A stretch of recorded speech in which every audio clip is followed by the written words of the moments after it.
Hello everyone, कैसे हो आप सभी। आई होप आप सब अच्छे होंगे।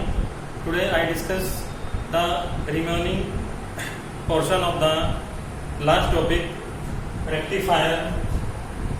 आज का हमारा टॉपिक रहेगा रेक्टिफायर का जो रिमेनिंग पोर्शन था हमारा मैथमेटिकल एनालिसिस में। हमने कुछ टर्म्स फाइंड करनी है और उसके लिए हमारी जो पहली कंडीशन है, हम डीसी एवरेज वैल्यू को फाइंड करेंगे आउटपुट करंट के लिए और आरएमएस इफेक्टिव वैल्यू को फाइंड करेंगे आउटपुट करंट के लिए और रेक्टिफायर एफिशिएंसी फाइंड करेंगे और रिफिल फैक्टर फाइंड करेंगे। तो चार कंसेप्ट हमारे इस टॉपिक के रहेंगे। आज का फर्स्ट हमारा मैथमेटिकल एनालिसिस है। हमें डीसी वैल्यू फाइंड करनी है या एवरेज वैल्यू आउटपुट करंट के लिए। क्लियर। तो लास्ट वीडियो में हमने आपको दो टर्म्स बताई थी मैथमेटिकल एनालिसिस में। एक थी हमारे पास वोल्टेज, मैक्सिमम वोल्टेज थी हमारे पास आउटपुट के लिए E equal E not sine omega T, और करंट थी हमारे पास I equal I naught sine omega T. तो ये दोनों टर्म्स थी हमारे पास वोल्टेज और आउटपुट करंट के लिए। तो इन दोनों का यूज होगा इस आर्टिकल में और हम DC average value of output current के लिए फाइंड करेंगे। क्लियर। तो आइए शुरू करते हैं आज का अपना टॉपिक। जैसे कि हमने आपको बताया था हाफ वेव रेक्टिफायर में जब हमारे पास एक तीन जंक्शन डायोड जब हम उसको फॉरवर्ड बाइसिंग बनाते हैं तो उस समय वो क्या करेगा, सर्किट में कंडक्ट डेवलप करेगा और पॉजिटिव हाफ साइकिल के लिए हमें आउटपुट करंट मिलेगी। और जब वो रिवर्स बाइस बनेगा तो उस समय वो क्या होगा, कोई भी करंट नहीं देगा और उस समय नेगेटिव हाफ साइकिल के लिए करंट जीरो होगी।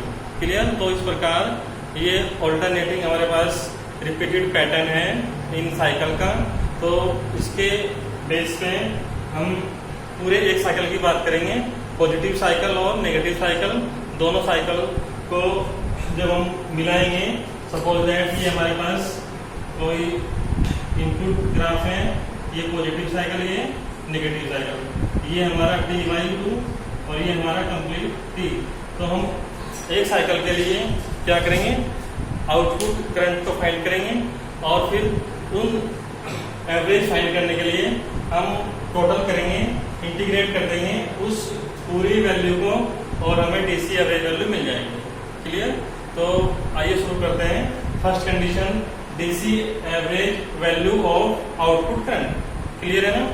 तो डीसी एवरेज वैल्यू औसत बोलते हैं इसे। औसत डीसी आउटपुट करंट क्या होती है, इसमें पहली कंडीशन लिए है, the DC average value of the output current over the complete cycle of input voltage is given by. तो फर्स्ट जो कंडीशन है वो डीसी एवरेज वैल्यू के लिए हमने आउटपुट करंट के लिए ओवर द कंप्लीट साइकिल, एक पूरे साइकिल की बात हो रही है। इनपुट के लिए ये हमने पॉजिटिव हाफ साइकिल लिया था। सपोज दैट ये टाइम है हमारे पास, ये पॉजिटिव हाफ साइकिल T/2 और ये नेगेटिव हाफ साइकिल। तो ये पूरा एक साइकिल कंप्लीट साइकिल बन जाएगा। क्लियर। तो इसके लिए वैल्यू होगी IDC equal 1/T। 1/T means ये पूरा टाइम पीरियड है एक साइकिल के लिए। इंटीग्रेट करेंगे 0 से लेके T तक, मीन्स जो हमारे पास कंडीशन है T की वैल्यू क्या है, ये T इक्वल 0 है और T इक्वल कहाँ तक करना है आपको, एक साइकिल तक करना है। तो T की वैल्यू कितनी रहेगी, ये लोवेस्ट और ये हाईएस्ट। तो पूरे साइकिल के लिए ये हो जाएगा 0 to कैपिटल T। कंफ्यूज मत होना, स्मॉल t ये टाइम है और ये हमारे पास टाइम पीरियड है। क्लियर। तो I/dt इक्वेशन नंबर ही हमने 1 मॉडिफाई की with the help of graph. Clear. अब आपको पता है कि पॉजिटिव हाफ साइकिल के लिए वैल्यू होगी करंट की मैक्सिमम और वो कितनी होगी, I equal I naught sine omega T. तो ये क्या है, मैक्सिमम वैल्यू है करंट की, ये पॉजिटिव साइकिल में मिलती है। और सेकंड में क्या होगा, नेगेटिव साइकिल के लिए I आई इक्वल क्या होगा, 0 होगा। क्लियर, ये नेगेटिव साइकिल पे हमें मिलेगा। क्लियर, तो इस कंडीशन को हम स्प्लिट कर लेंगे 2 टाइप से। आइए देखते हैं। Since the output current is obtain only during 1 half cycle of each cycle, means जो आउटपुट करंट है वो हमें केवल एक पॉजिटिव हाफ साइकिल पे मिलेगी प्रत्येक साइकिल में, और नेगेटिव पे नहीं मिलेगी। अब उसकी वैल्यू हमने आपको बताई कितनी है, maximum value I equal I naught sine omega T. ये आपकी इक्वेशन नंबर 2। क्लियर है, कल भी डिस्कस किया था। मैक्सिमम वैल्यू के लिए हमने I equal I naught sine omega T लिया था। क्लियर है, इसी कंडीशन कब रहेगी, फ्रॉम जब हमारे पास जो वैल्यू है इंटीग्रेटेड वैल्यू है क्या क्या रहेंगी, t इक्वल 0 से t इक्वल t/2, मीन्स जो इसका लिमिट रहेगा वो t इक्वल 0 से t इक्वल t/2 तक रहेगा। क्लियर, तो ये पहली पॉजिटिव हाफ साइकिल के लिए है। क्लियर है ना। एंड सेकेंड हमारे पास नेगेटिव हाफ साइकिल है, उसमें i कितना होगा, 0 होगा, क्योंकि रिवर्स बाइसिंग में है तो i इक्वल क्या हो जाएगा, 0 हो जाएगा।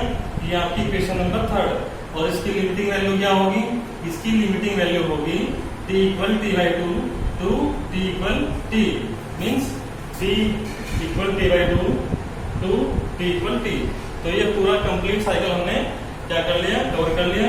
तो I की जो वैल्यू है I naught sine omega T positive cycle के लिए है, और इसके लिए limiting value t equal 0 to t equal t/2 है, और रिवर्स बाइसिंग के लिए t इक्वल 0 है, I इक्वल 0 है, और वैल्यू क्या है, limiting value t equal t/2 to t equal capital T। Clear है, आई होप कंसेप्ट क्लियर होंगे आपके।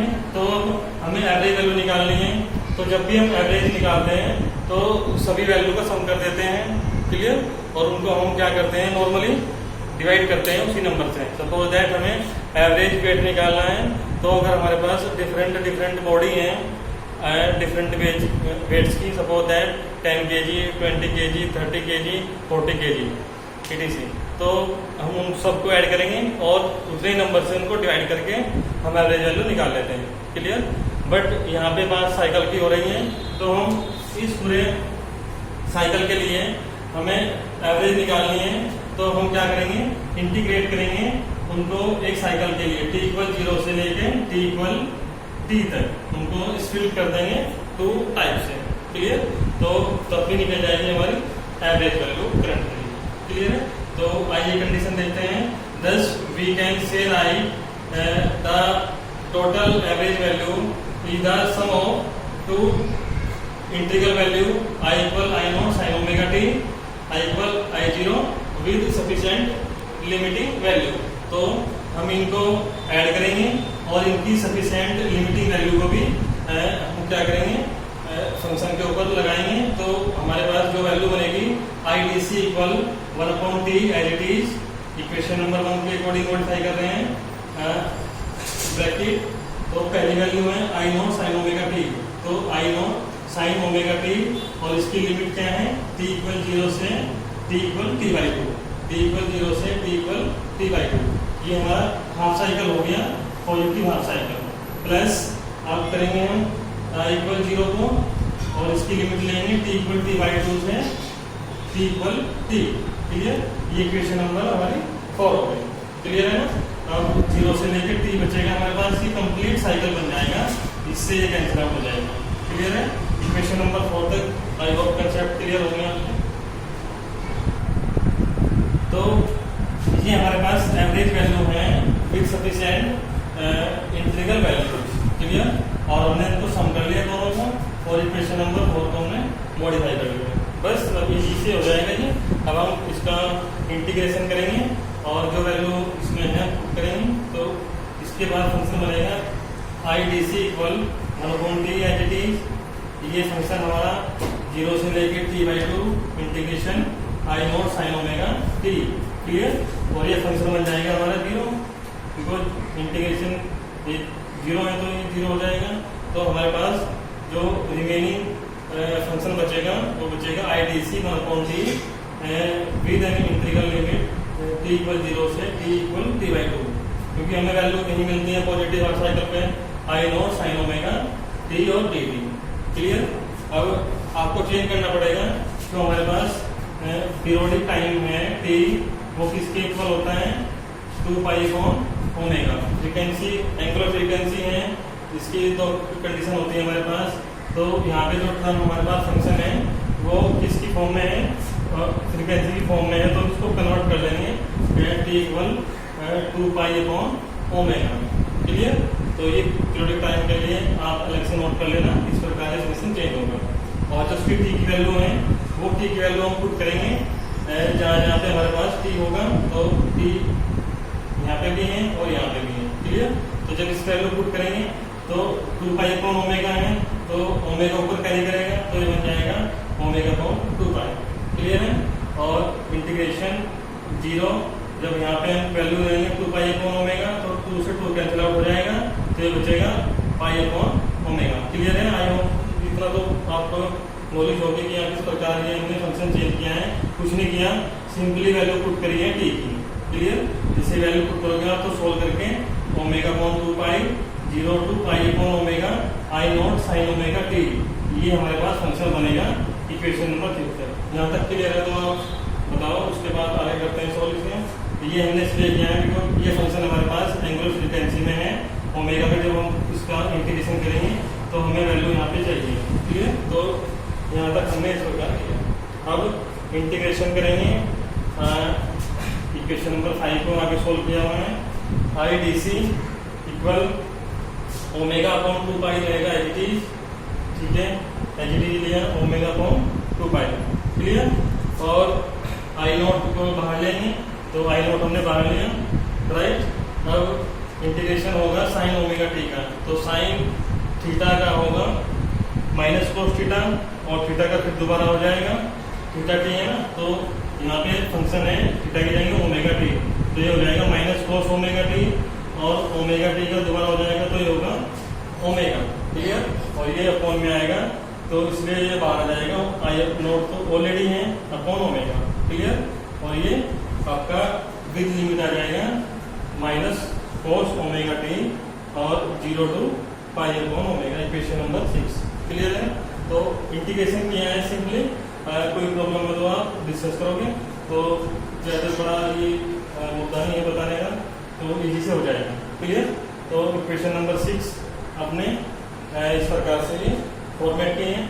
अब बस हमें इसको सॉल्विंग करना है अपर लिमिट और माइनस लोअर लिमिटिंग से। इनका मैथ्स कंसेप्ट अच्छा है तो इजी से हो जाएगा, अदरवाइज प्रॉब्लम आएंगी। तो अब लिमिटिंग आएंगे I D C equal omega upon 2 pi H T है, आई नोट अपॉन ओमेगा ये एच टी है।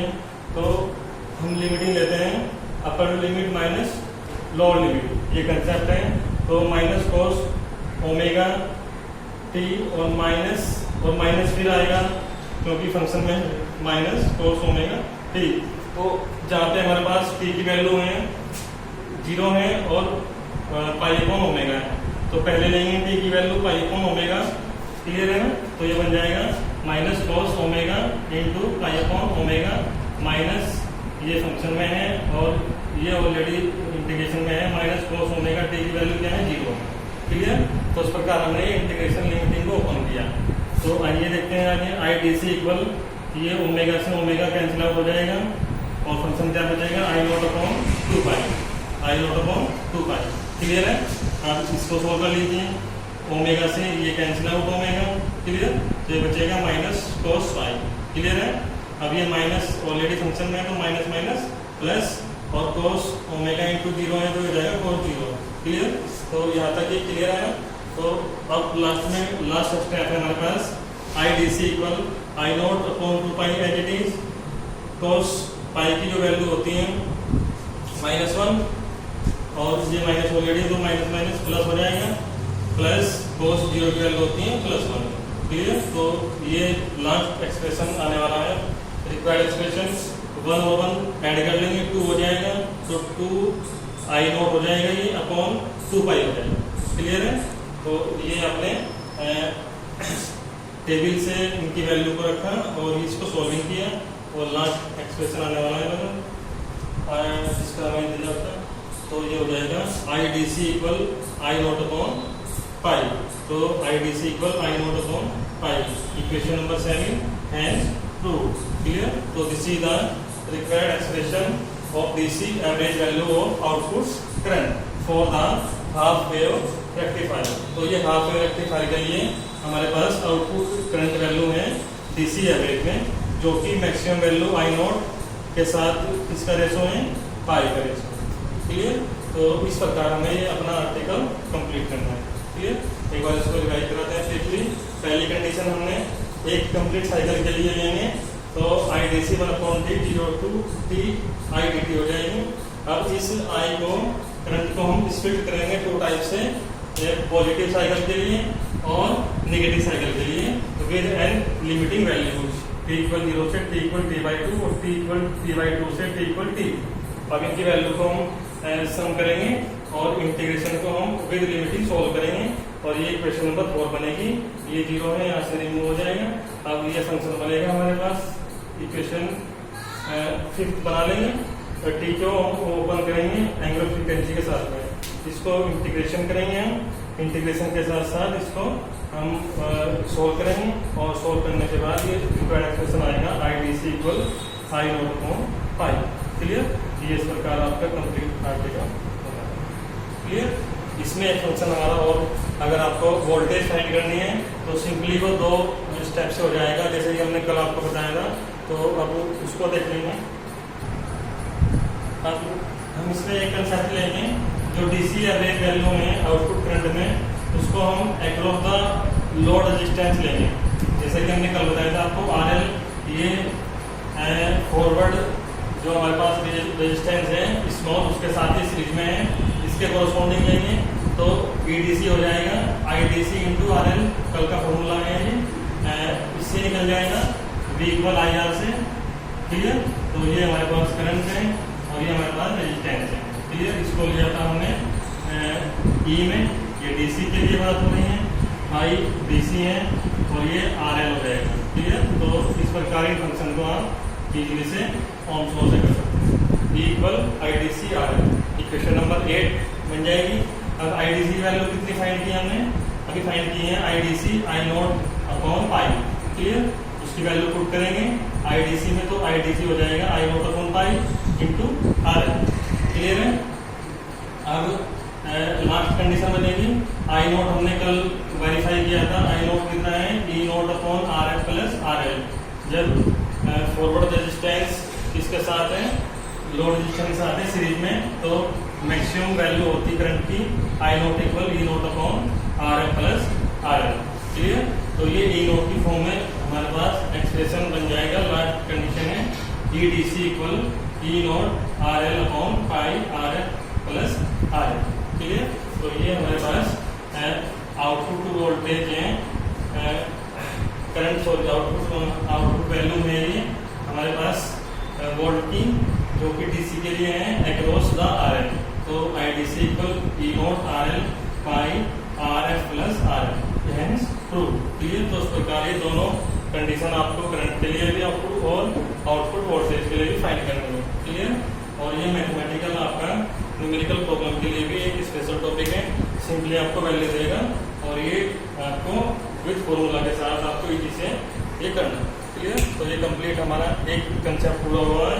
कल लेंगे हम RMS effective value of the output current. Clear? तो ये पूरा कंप्लीट करने के बाद आप नेक्स्ट जो हमारे पास कल का टॉपिक है उसमें जाएंगे, अपने प्रॉब्लम को आप हमारे साथ डिस्कस करोगे। Thanks for today.